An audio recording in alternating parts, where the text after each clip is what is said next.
c'est l'enfer. C'est des coups, c'est des violences sexuelles, des mots ignobles. C'est grave, parce qu'il ne faut pas oublier que Tariq Ramadan est un homme faillible comme tous les hommes, ce n'est pas un prophète. Mais l'intellectuel qui était, il faut dire que c'est une référence, même au niveau mondial.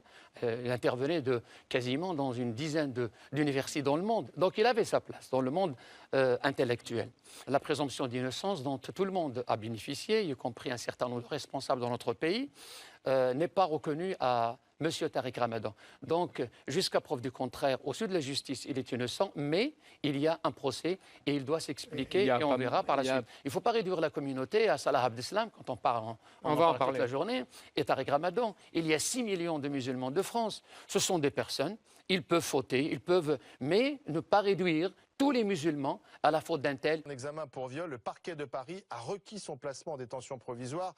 Il y a 2 plaignantes dans cette affaire. L'une se fait appeler Christelle. Son avocat est mon invité ce soir, maître Éric Morin. Bonsoir.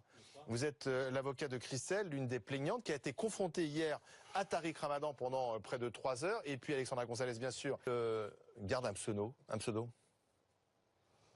C'est un choix. À partir de l'ouverture de l'information judiciaire, aujourd'hui, je me suis constitué partie civile en son nom, en son vrai nom. Donc la révélation de son prénom et de son nom est une question de convenance personnelle, mais la justice... Mais la crainte peut-être aussi d'être menacée, puisque l'autre plaignante, on le sait, a été menacée de mort. Alors c'est un dossier qui est tapissé de menaces.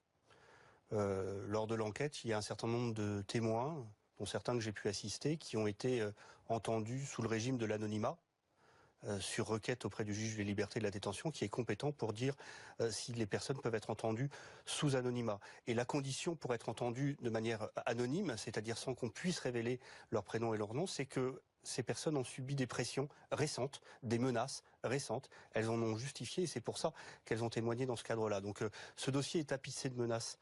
Effectivement. Alors, rappelons simplement que Christelle accuse l'universitaire de l'avoir violée et frappée lors de leur unique rencontre, c'est ça, dans un hôtel à Lyon, c'était en 2009, en marge d'une des conférences très courues du prédicateur. Elle a été confrontée hier à son agresseur, présumé, pendant 3 heures. Vous ne pouvez pas dévoiler, je crois, le fond de cette confrontation, mais ça a été très tendu. Enfin, expliquez-nous l'atmosphère de cette confrontation. Ce qui est en garde à vue reste en garde à vue. Maintenant, j'avais une cliente qui a souhaité se déplacer, venir à l'annonce du début de la garde à vue, à la demande des enquêteurs. C'est une épreuve pour elle? Bien sûr, c'est une épreuve pour elle. C'est pas obligatoirement un soulagement immédiat en sortant. En même temps, on en sort vidé.